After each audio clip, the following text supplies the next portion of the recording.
उनके हृदय के मां मैं और मेरे हृदय में वह।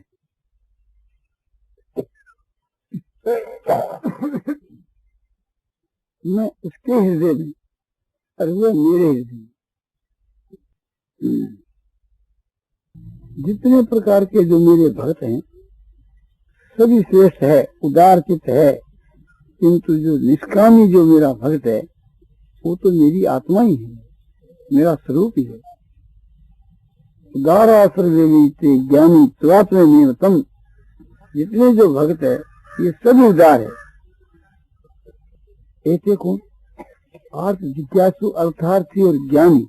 ज्ञानी मान निष्कामी, तो सभी उदार है। उनके बीच के में जो निष्कामी जो मेरे ज्ञानी जो भक्त हैं वे तो भगवान कहते मेरा स्वरूप ही है। फिर उसके पूर्व के वहां शेषांग ज्ञानी नित्य युक्त है और एक भक्ति विशिष्टते अप्रिय ज्ञानी न्यूनतर हम सच मम प्रिय। शेषांग उनके मध्य में जितने जो भक्त है अर्थ अर्थार्थी जिज्ञासु और ज्ञानी। जिज्ञासु मानो मोक्ष कहते हैं। नित्य युक्त जो ज्ञानी है एक भक्ति वाला वह श्रेष्ठ है। एक भक्ति, एक मुझमें ही भक्ति और किसी में नहीं। ज्ञानी को मैं अतिशय प्यारा हूं, इसलिए ज्ञानी मुझको अतिशय प्यारा है। ये 7वीं अध्याय का 17 का श्लोक है। इसमें प्रेम की अधिकता बतलाई। इस 7वीं अध्याय के 17 के श्लोक में तो प्रेम की अतिशयता बतलाई और पहले श्लोक में जो 9वें अध्याय का 29 का श्लोक था उसमें हृदय के वहां नित्य स्थायी रूप से वास करने की विशेषता बतलाई। चौथी अध्याय का जो 11 का श्लोक है कि ये तामांग प्रबद्धन्ते तंग सते भजाम हैं, उसके बीच के वहां जो है भजने की विशेषता बतलाई। योमं पश्यति सर्वत्र सर्वं च मयि पश्यति तस्याहं न प्रणश्यामि सच में न प्रणश्यति। जो मुझको सब जगह देखता है, सबको मुझ में देखता है, उससे मैं कभी अलग नहीं होता और वह मुझसे कभी अलग नहीं होता। इसमें संयोग की विशेषता बताई। सर्वभूत स्थितम भजति एकत्वमाश्रित सर्वथा वर्तमानोपि सहयोगी मयि वर्तते। ये पहला जो श्लोक बताया वो 6 अध्याय का 30 का था। अभी जो बता रहा हूँ 6 का 31 का है। इसका यह भाव है कि सारे भूतों के बीच में आत्म रूप से भगवान कहते हैं मैं जो स्थित हूँ, ऐसे मुझ परमात्मा में जो एक ही भाव से स्थित है, यानी मुझ में जो तन्मय हो गया है, ऐसा भक्त संसार के बीच के मां विचरता हुआ भी उसका जो विचरण है, उसकी जो क्रीड़ा है वो मेरे में ही है। उसकी दृष्टि में मेरे स्वर कोई वस्तु नहीं है। वो सब जगह मुझको ही देखता है और मेरे में रमण करता है, तो उसका मेरे में ही सो रमण है। इसमें एकता की विशेषता है। इस प्रकार से समझो। वासस्थान की तरफ ख्याल करो तो भगवान के मन ही बसना चाहिए, उससे बढ़कर कोई वासस्थान नहीं। भजने की तरफ ख्याल करो तो भजने के योग परमात्मा है, उससे बढ़ कोई भजने के योग नहीं। प्रेम करने की बात को तो भगवान ही प्रेम करने के योग है, उसके समान कोई प्रेम करने का कोई पात्र नहीं। तो एकता करनी तो भगवान में, प्रेम करना तो भगवान में, ध्यान करना तो भगवान का, भजन करना तो भगवान का, वासस्थान करना तो भगवान में, दोस्ती करनी तो भगवान से, अपना है तो भगवान। ये बात यदि समझ के वहां आ जाए तो फिर ये मनुष्य एक क्षण भी भगवान को छोड़ नहीं सके, अलग नहीं रह सके, उसको भूल नहीं सके, ऐसा जो भाव है, ऐसी जो स्थिति है, वो उस परमात्मा में परम प्रेम का साधन है, परम प्रेम का साधन कह दो, स्वरूप कह दो। तो सब काम छोड़ करके इसके लिए हम लोगों को प्राण पर्यंत चेष्टा करनी चाहिए, तत्परता के साथ में चेष्टा करनी चाहिए। जब आगे जाकर आपको आनंद आने लगेगा, मजा आने लगेगा, तब तो आप खुद ही नहीं छोड़ सकोगे। चेष्टा करनी चाहिए। ये बात तो एक प्रकार से इसलिए बतलाई जाती है कि जितनी चेष्टा होनी चाहिए उतनी नहीं है, इसलिए। और फिर चेष्टा करने की तो बात ही क्या है, फिर तो वो खुद ही ऐसा नहीं छोड़ सकता। तो ये समझना चाहिए कि भगवान के समान हमारा कोई नहीं। भगवान हमारे परम हितैषी हैं, भगवान हमारे परम प्यारे हैं, भगवान स्वयं हमारे अपने आप हैं, भगवान हमारी आत्मा है।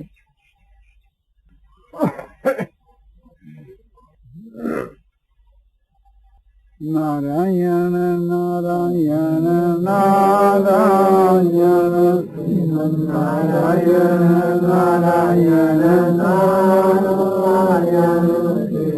नारायण नारायण नारायण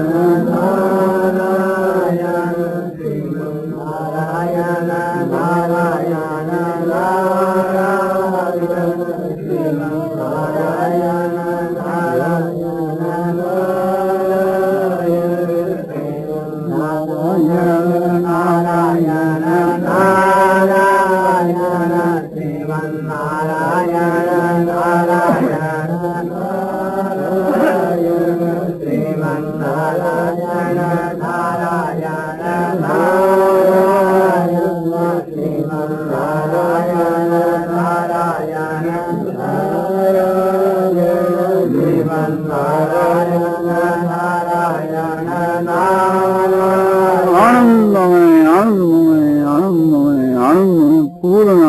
अपारानंद शांतानंद घनानंद चलानंद ध्रुवानंद नित्यानंद बोधक ज्ञान से आनंद ही आनंद। ये जो प्रेम का विषय जो बतलाया गया, ये समझ में आने के साथ ही मनुष्य भगवान का अनंत प्रेमी बन जाता। नहीं बनता है तो ये बात समझी नहीं, सुन करके विश्वास नहीं हुआ, सुन करके विश्वास हो जावे, श्रद्धा हो जावे, तो फिर उसी वक्त वो बन जाना चाहिए।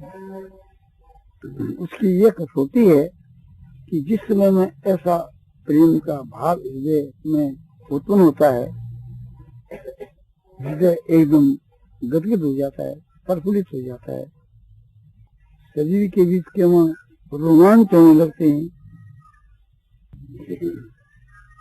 कभी कभी आंसुपात होने लगते हैं, वाणी रुक जाती है, कंठ रुक जाते हैं,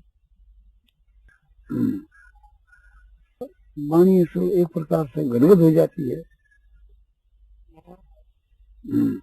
कभी कभी नासिका में भी पानी बहने लग जाता है और वो एक अलौकिक दशा हो जाती है। और इस प्रकार की समझ आकर के और इस प्रकार का परिवर्तन नहीं हुए तो करुणा भाव की जागृति होती है, माने भगवान के मिलने की व्याकुलता पैदा होती है।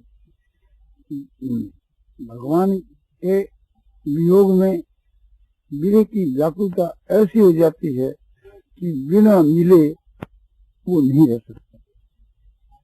तो भगवान के सन्मुख दिल खोल करके हृदय से रोता है कि प्रभु मैं क्या करूं, आप विलंब क्यों कर रहे हैं, मुझको क्यों तरसा रहे हैं।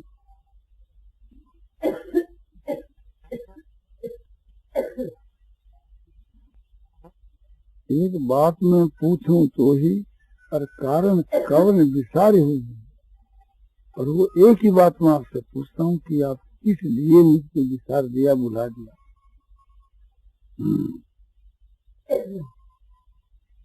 तो विरह की व्याकुलता आती है, माने विरह की व्याकुलता बढ़ जाती है, उसको चैन नहीं पड़ती, रात्रि में उसको नींद नहीं आती, दिन में उसको खाना पीना ये कुछ अच्छा नहीं लगता।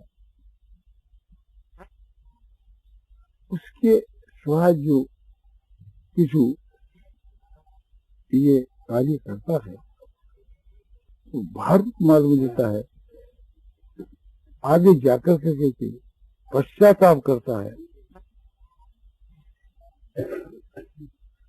तो बिना विचारे करने वाले की जो दशा होती है वही दशा इसकी होती है, क्योंकि परमात्मा को छोड़ करके दूसरा कोई भी काम करता है, इसमें भी अपना समय लगाता है, मन लगाता है, वाणी लगाता है, शरीर लगाता है, बुद्धि लगाता है, तो उसके लिए वो रोने का स्थान है। उसके लिए वो एक प्रकार से पश्चाताप करने का स्थान है कि देखो मेरा समय किस काम में बीता। सोच समझ करके हमारे लोगों को काम करना चाहिए, बिना विचारे क्षण मात्र भी अपना समय क्यों बिताना चाहिए। गिरधर कबीरा कहते हैं, बिना विचारे जो करे सो पाछे पछिताए, काम बिगाड़े आपना जग में होत हंसाय। जग में होत हंसाय चित्त में चैन न पावे, खान पान सन मान राग रंग मन नहीं भाव।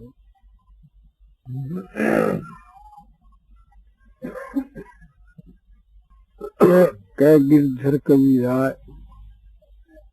कर्म गति तरतन तारे, खटकत है जे माँ कियो जो बिना विचारे। बिना विचारे जो करे सो पाछे पछिताए। गिरधर कवि कह रहे हैं कि बिना विचारे जो करे सो पाछे पछिताए। बिना विचारे जो आदमी किसी कर बैठता है तो उसको बाद में घोर पश्चाताप करना पड़ता है। वो काम बिगाड़े अपना जग में होता है, अपना तो काम बिगड़ता है, संसार में हंसी होती है कि जो कैसा मूर्ख है। जग में होता हंसाए चित्त में चैन न पावे। संसार की इसके में जो हंसी होती है, चित्त के में चैन नहीं पड़ती। और राग है, रंग है, ये अच्छे नहीं लगते। खान पान सम्मान राग रंग, खाना पीना और सम्मान करना, खान पान सम्मान और राग माने प्रीति और रंग माने उसको परिणाम मन को अच्छे नहीं लगते। तो गिरधर कहते हैं कि भाई जो होना सो हो, कर्म की गति कौन टाल सकता है, किंतु वो चीज खटकती रहती है जो बिना विचारे की जाती है।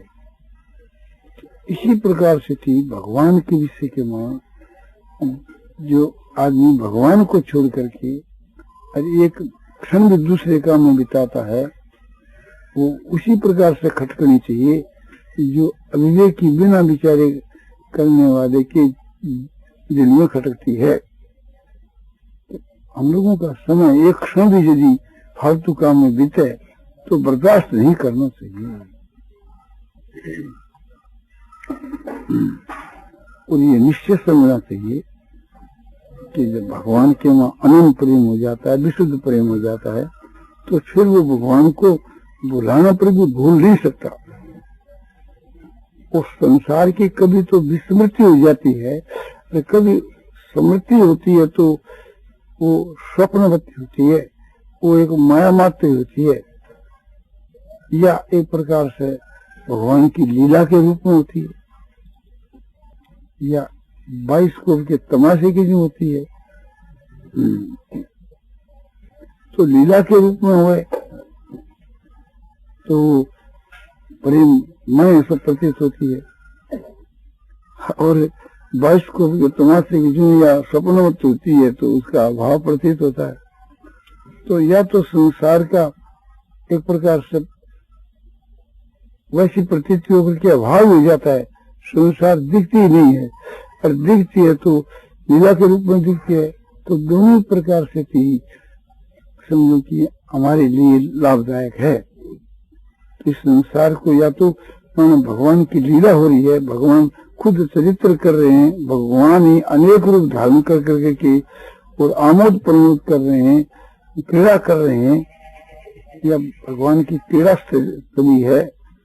इस तरह से देखे तो वो समझो कि आनंद उत्तर उत्तर बढ़ता ही रहता है, प्रेम उत्तर उत्तर बढ़ता ही रहता है।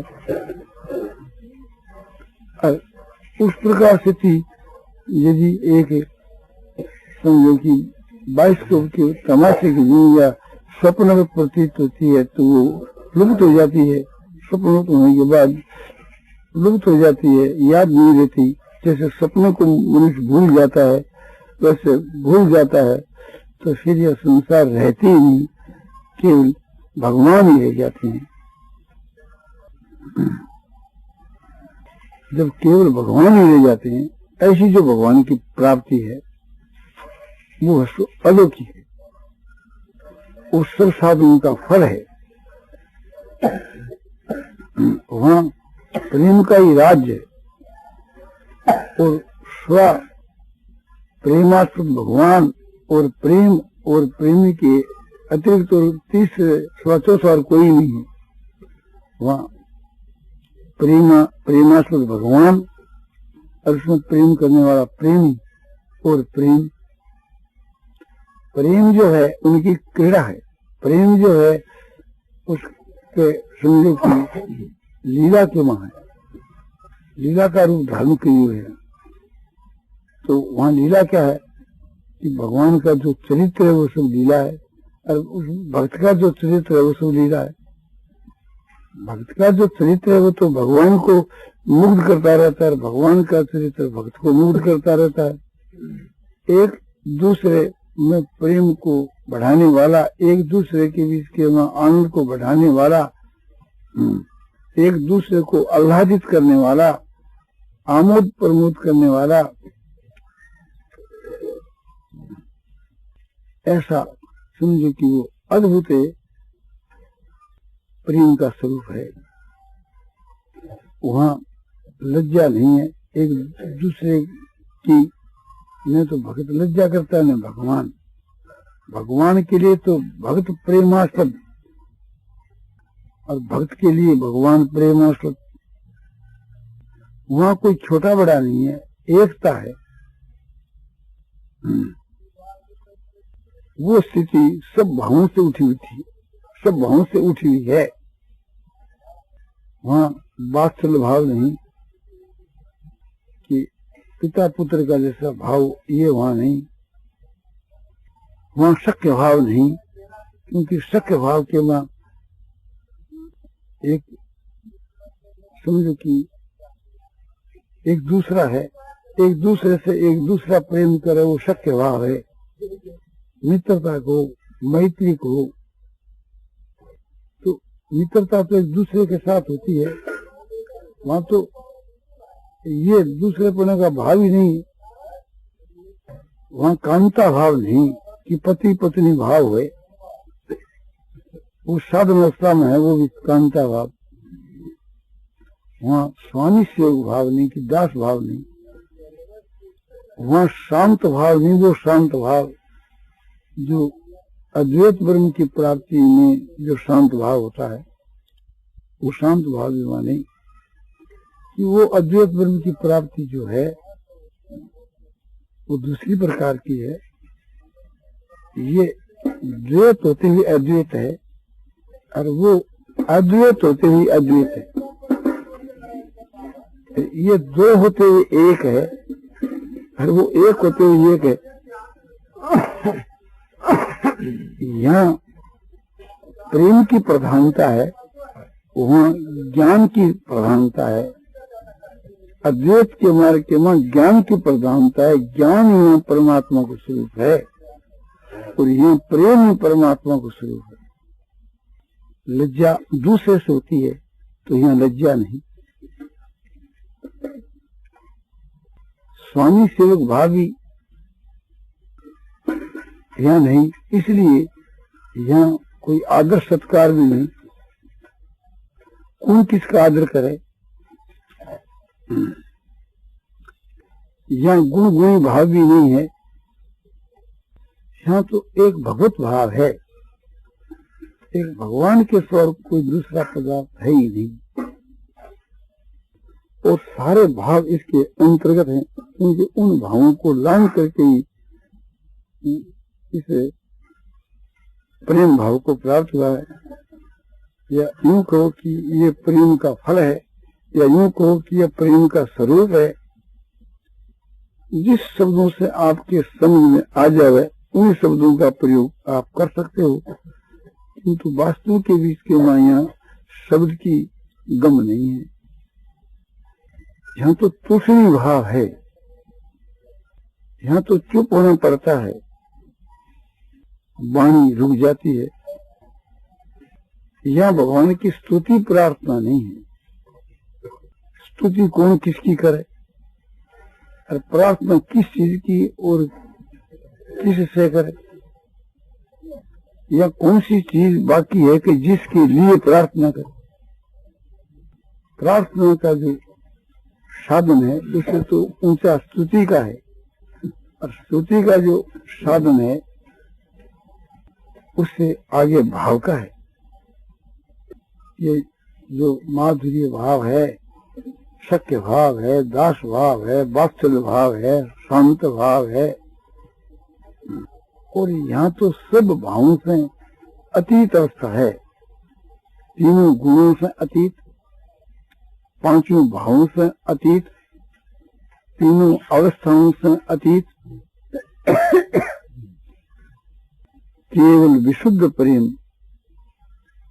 की प्राप्ति को, विशुद्ध प्रेम का स्वरूप कहो, विशुद्ध प्रेम का फल कहो, या परमात्मा की प्राप्ति कहो,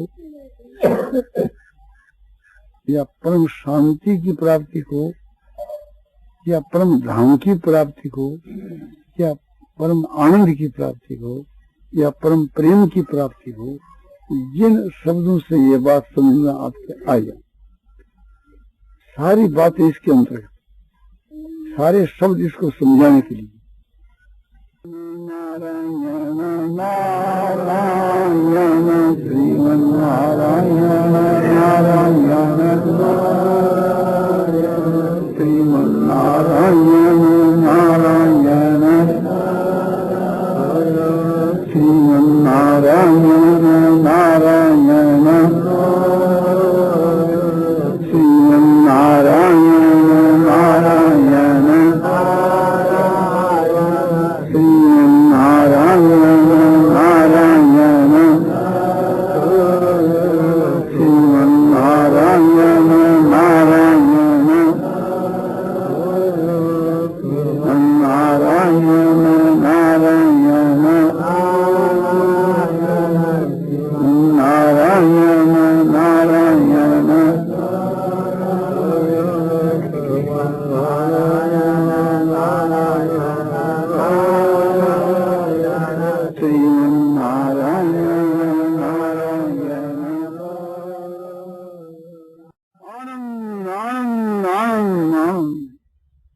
पूर्णानंद पूर्णानंद अपारानंद अपारानंद शांतानंद घनानंद अचलानंद ध्रुवानंद नित्यानंद समानंद परमानंद महानंद अत्यंतानंद आनंद ही आनंद आनंद ही आनंद आनंद ही आनंद शांति शांति शांति।